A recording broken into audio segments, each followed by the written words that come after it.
शिव महापुराण प्रथम अध्याय। इस अध्याय में शौनक जी के साधन विषयक प्रश्न करने पर सूत जी का उन्हें शिव महापुराण की महिमा सुनाना। शिव महापुराण की महिमा बड़ी भारी है। इसकी महिमा का हम कभी पार नहीं पा सकते। शौनक जी कहते हैं, हे सूत महाप्राज्ञ सर्व सिद्धांतविद प्रभो, आख्याहि में कथा सारम पुराणानाम विशेषतः। शौनक जी कहते हैं, हे महाज्ञानी सूत जी, आप संपूर्ण सिद्धांतों के ज्ञाता हैं। प्रभो, मुझसे पुराणों की कथाओं के सार तत्व का विशेष रूप से वर्णन कीजिए। सदाचार, भगवत भक्ति और विवेक की वृद्धि कैसे होती है तथा साधु पुरुष किस प्रकार अपने काम क्रोध आदि मानसिक विकारों का निवारण करते हैं। इस घोर कलयुग में जीव प्रायः आसुर स्वभाव के हो गए हैं।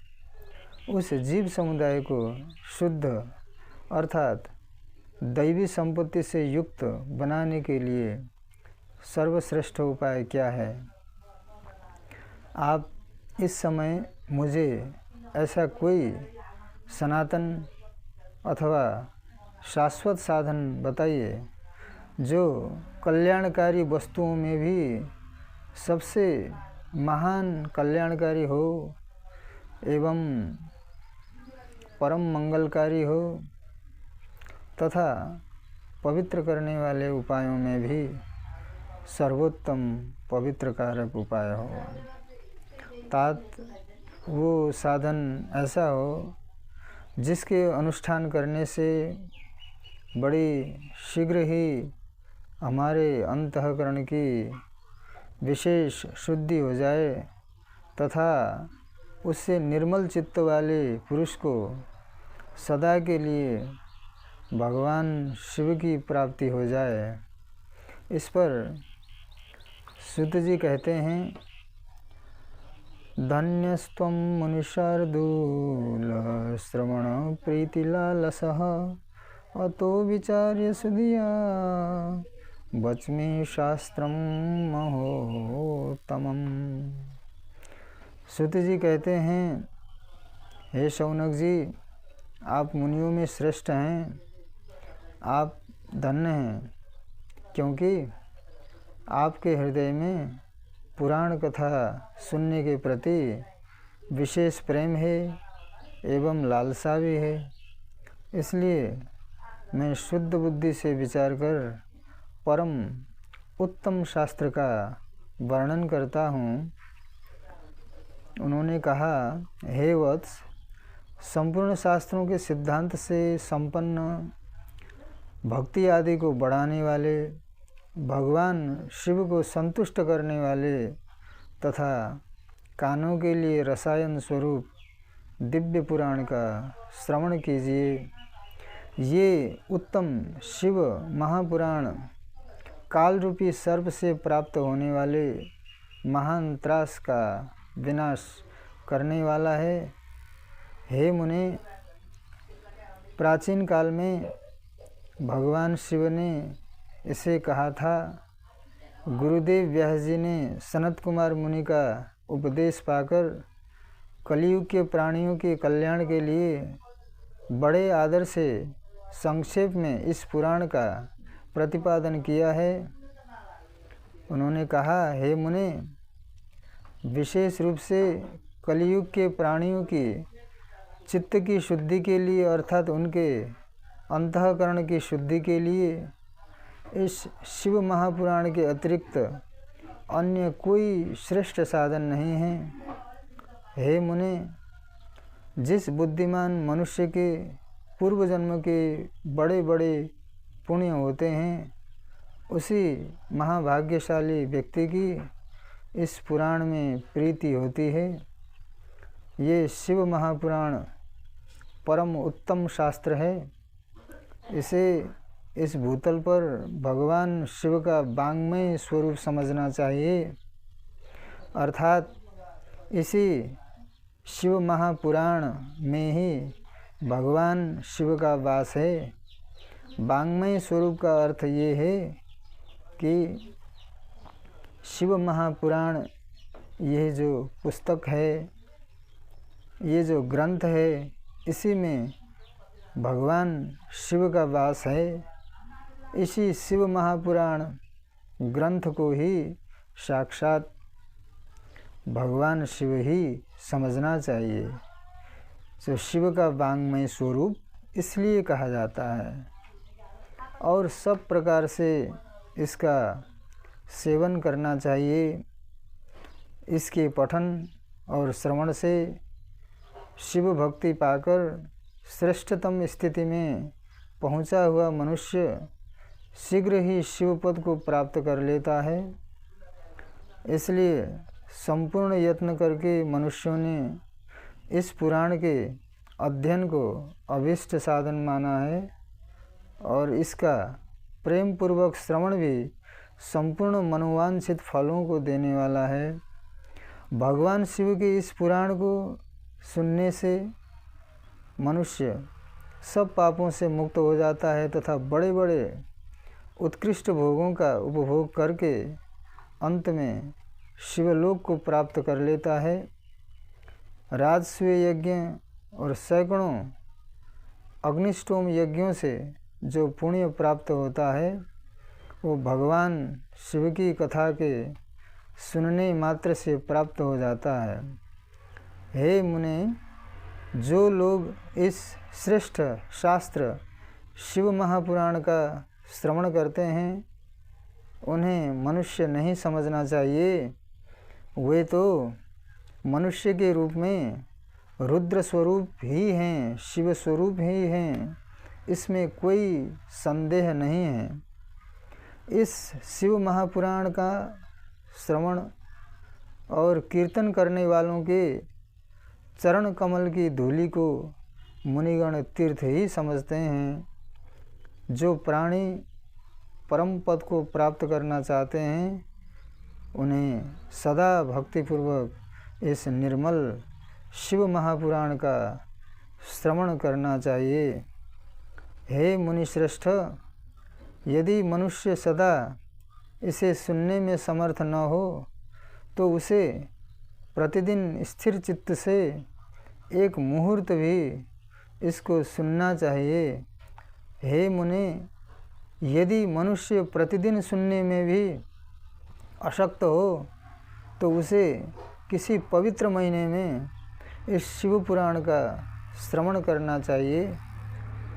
जो लोग एक मुहूर्त अथवा उसका आधा, उसका भी आधा अथवा क्षण मात्र भी इस पुराण का श्रवण करते हैं उनकी दुर्गति नहीं होती।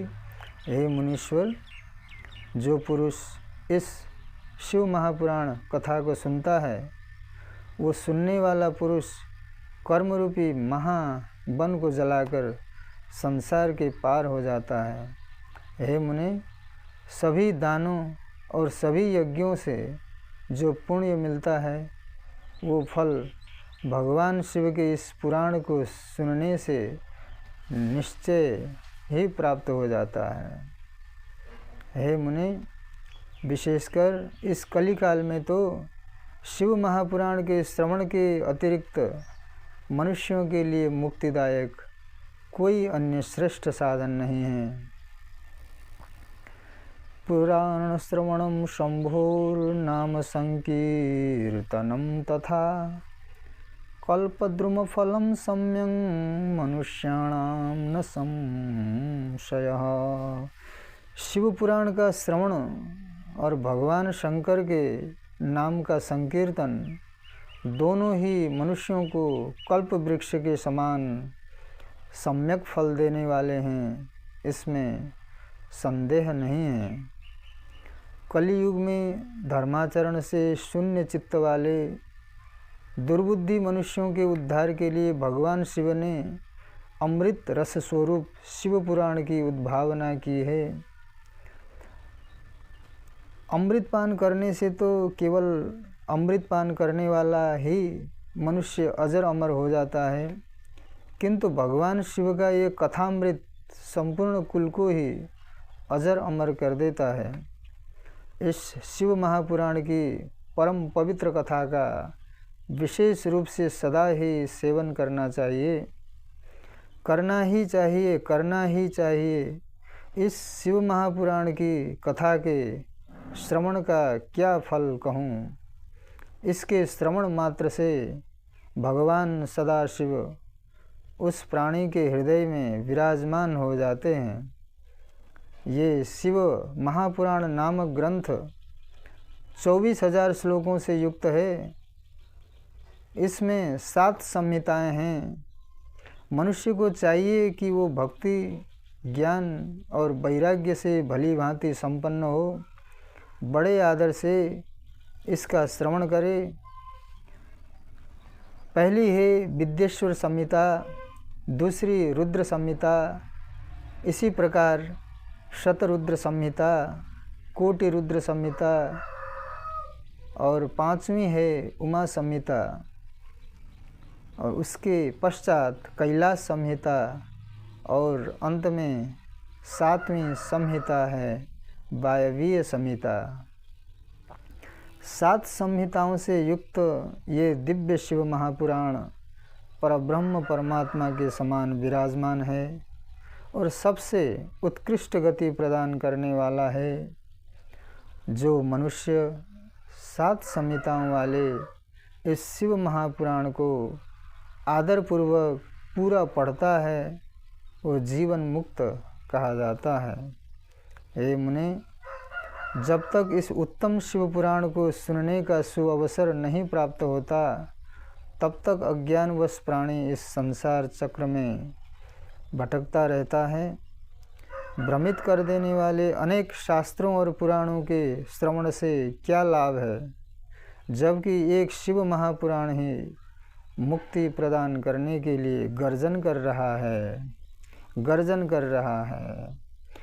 किम श्रुतैर्बहुभिः शास्त्रैः पुराणश्च भ्रमावहैः शैवं पुराणमेकं हि मुक्तिदानेन गर्जति।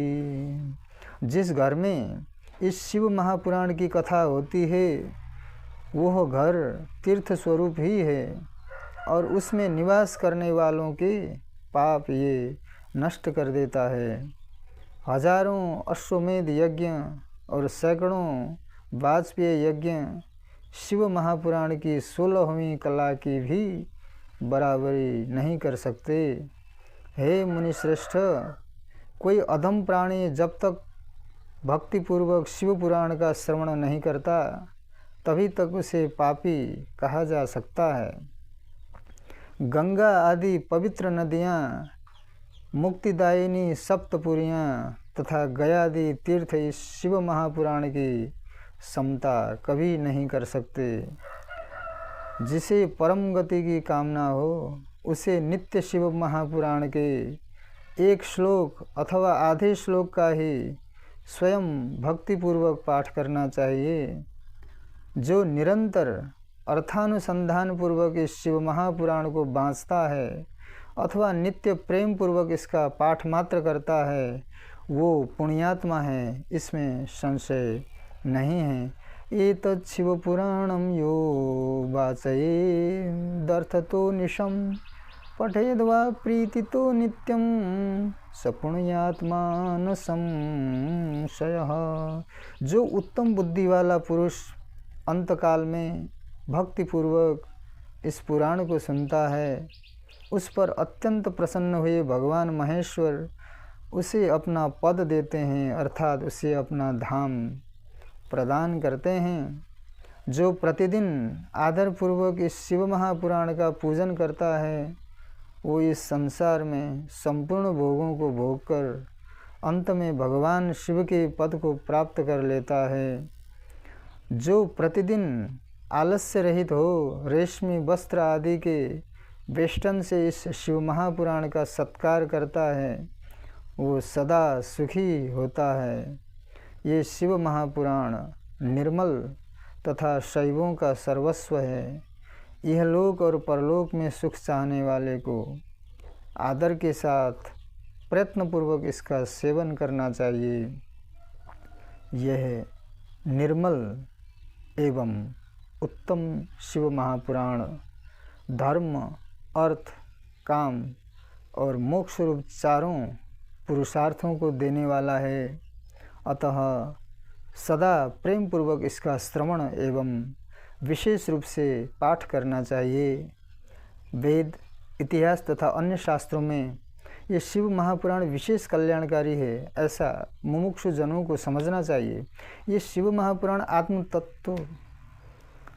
आत्मतत्वज्ञों के लिए सदा सेवनीय है, सत्पुरुषों के लिए पूजनीय है, तीनों प्रकार के तापों का शमन करने वाला है, सुख प्रदान करने वाला है तथा ब्रह्मा, विष्णु, महेश आदि देवताओं को प्राणों के समान प्रिय है। ऐसे शिव महापुराण को मैं प्रसन्न चित्त से सदा वंदन करता हूँ।